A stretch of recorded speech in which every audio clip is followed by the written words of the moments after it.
ദൈവനാമത്തിന് മഹത്വം ഉണ്ടായിരിക്കട്ടെ. ഇന്ന് വലിയ നോമ്പിൻ്റെ 15-ാമത്തെ ദിനം. നമ്മുടെ യാത്രയുടെ 15-ാമത്തെ ചവിട്ടുപടിയും നാം ചവിട്ടിക്കഴിഞ്ഞു. ഇനിയും നമ്മുടെ മുൻപിൽ ഉള്ളതായ യാത്രകൾ വളരെ പ്രധാനപ്പെട്ടതായ യാത്രകളാണ്. നമ്മുടെ ജീവിതങ്ങളെ ദൈവസന്നിധിയിൽ കൂടുതലായി സമർപ്പിക്കുവാനുള്ളതായ യാത്രകളും ദിനങ്ങളുമാണ് ഇനി നമ്മുടെ മുൻപിലുള്ളത്. ക്രിസ്തുവിനെ കരം പിടിച്ചുകൊണ്ട്, ക്രിസ്തുവിനെ ചേർത്ത് പിടിച്ചുകൊണ്ട് യാത്രകൾ ചെയ്യുവാൻ നമുക്ക് ഇടയാകുന്നുണ്ടോ എന്ന് നാം ഒന്ന് ചിന്തിക്കേണ്ടത് അത്യാവശ്യമാണ്. ഇന്നത്തെ നമ്മുടെ അല്പസമയത്തെ ചിന്തയ്ക്കും ധ്യാനത്തിനുമായി തിരഞ്ഞെടുത്ത വേദഭാഗം വിശുദ്ധ മർക്കോസ് എഴുതിയ സുവിശേഷം 2-ാം അധ്യായം 1 മുതൽ 12 വരെയുള്ളതായ വാക്യങ്ങളാണ്. Gospel according to Saint Mark chapter 2 verse 1 through 12. അന്യോന്യം ഭാരങ്ങളെ ചുമക്കുവാനുള്ളതായ വിളി.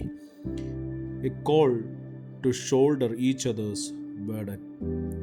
നോമ്പിൻ്റെ ശാന്തമായ വഴികളിലൂടെ നാം നടക്കുമ്പോൾ ഇന്നത്തെ ദൈവവചനം നമ്മെ ദീപസ്തംഭം പോലെ നയിക്കുന്നുണ്ട്.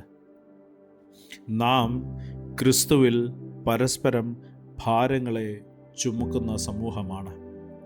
ദൈവത്തിൻ്റെ അഗാധ സ്നേഹത്തിൽ ചേർന്ന് നിൽക്കുന്നതായ നമ്മൾ മറ്റൊരാളുടെ വേദനയെ കാണുക മാത്രമല്ല, അത് ഹൃദയത്തിൽ ഏറ്റുവാങ്ങി ആ ഭാരങ്ങൾ ചേർന്ന് ചുമക്കുവാൻ വിളിക്കപ്പെട്ടവരാണ്. ജീവിതത്തിൻ്റെ വഴികളിൽ പലരും വീഴുമ്പോൾ, ചിലർ നിശബ്ദമായി കരയുമ്പോൾ, ചിലർ പ്രതീക്ഷ നഷ്ടപ്പെടുമ്പോൾ അവരോടൊപ്പം നടക്കുവാൻ, അവരെ ഉയർത്തിപ്പിടിക്കുവാൻ, അവരെ യേശുവിൻ്റെ സന്നിധിയിലേക്ക് കൊണ്ടുവരുവാൻ ദൈവം നമ്മെ വിളിക്കുന്നു. ശമൂവേൽ പ്രവാചകന്റെ 2-ാം പുസ്തകം 9-ാം അധ്യായത്തിൽ നാം വായിക്കുന്നത് കരുണ കാണിക്കുന്നതായ ദാവീദ് രാജാവിനെയാണ്. മെഫീബോശത്തിനെ മറക്കാതെ അന്വേഷിച്ച് കണ്ടെത്തി. ഗലാത്യർക്ക് എഴുതിയ ലേഖനം 6-ാം അധ്യായം അതിൻ്റെ 1 മുതൽ 10 വരെയുള്ളതായ വാക്യങ്ങളിൽ നമ്മെ ഓർമ്മിപ്പിക്കുന്നത് പരസ്പരം ഭാരങ്ങളെ ചുമക്കുക എന്നുള്ളതായ ഒരു ക്രിസ്തീയ ദൗത്യത്തെക്കുറിച്ചാണ്. റോമർക്ക് എഴുതിയ ലേഖനം 12-ാം അധ്യായം അതിൻ്റെ 9 മുതലുള്ളതായ വാക്യത്തിൽ നമ്മെ പഠിപ്പിക്കുന്നത് സേവനം ചെയ്യേണ്ടുന്നതിൻ്റെ ആവശ്യകതയാണ്.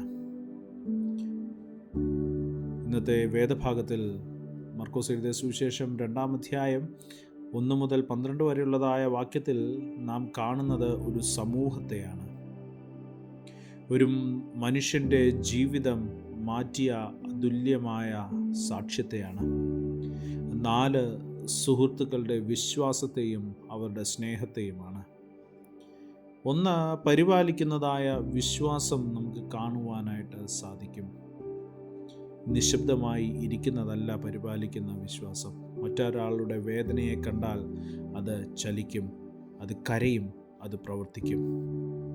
യഥാർത്ഥമായ വിശ്വാസം കെയർ ചെയ്യുന്നതായ വിശ്വാസമാണ്. മറ്റൊരാളുടെ വേദനയെ അത് ഒരിക്കലും അവഗണിക്കുകയില്ല. പരിമിതികൾ ഇല്ലാത്തതായ ഒരു സ്നേഹം നമുക്കവിടെ കാണുവാനായിട്ട് സാധിക്കും. വഴികൾ അടഞ്ഞപ്പോൾ അവർ പിന്മാറിയില്ല. കൂട്ടം തടസ്സമായപ്പോൾ അവർ പ്രതീക്ഷ നഷ്ടപ്പെട്ടില്ല. മേൽക്കൂര പൊളിച്ച് അവർ വഴിയൊരുക്കി. ഇതാണ് ധൈര്യത്തോടെ മുന്നേറുന്നതായ സ്നേഹത്തിൻ്റെ മഹത്വം. സ്നേഹം ധൈര്യം കാണിക്കുന്നു. തടസ്സങ്ങളെ മറികടക്കുവാൻ അത് ഭയപ്പെടുന്നില്ല. ക്രിസ്തു പരിചരിക്കുന്ന ക്രിസ്തുവാണ്. യേശു ആദ്യം അവൻ്റെ പാപങ്ങൾ ക്ഷമിച്ചു, പിന്നീട് അവൻ്റെ ശരീരത്തെ സൗഖ്യമാക്കി. അവൻ മനുഷ്യൻ്റെ ഉള്ളിലും പുറത്തും ഒരുപോലെ സ്പർശിക്കുന്ന ദൈവിക കരുണയാണ്.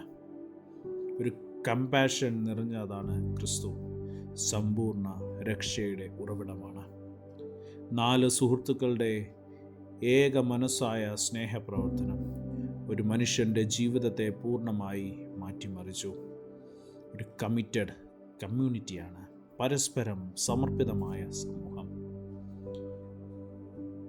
ഒരുമിച്ച് നിൽക്കുന്ന, ഒരുമിച്ച് ചുമക്കുന്ന, ഒരുമിച്ച് ഉയർത്തുന്നതായ ഒരു വിശ്വാസ കുടുംബമാകണം നമ്മുടെ ജീവിതം. ഒരു കമ്മിറ്റഡ് കമ്മ്യൂണിറ്റി ആയിരിക്കണം നമ്മുടെ സമൂഹം. ഒരുമിച്ച് ചുമക്കുന്ന വിശ്വാസ കുടുംബം. നോമ്പിൻ്റെ നിശബ്ദത പ്രാർത്ഥനയിൽ ദൈവം നമ്മോട് മൃദുവായി പറയുന്നു, Christ called us to carry crosses together. കരുണയോടെ കരുതുക, കർത്തവ്യബോധത്തോടെ ചുമക്കുക, ക്രിസ്തുവിനെ കേന്ദ്രമാക്കി സമൂഹം കെട്ടിപ്പിടുക. ദൈവം അനുഗ്രഹിക്കട്ടെ. കണ്ണുകളെ അടയ്ക്കാം, പ്രാർത്ഥിക്കാം. കർത്താവേ, മറ്റുള്ളവരുടെ വേദന കാണുവാൻ ഞങ്ങൾക്ക് കണ്ണുകൾ നൽകണമേ.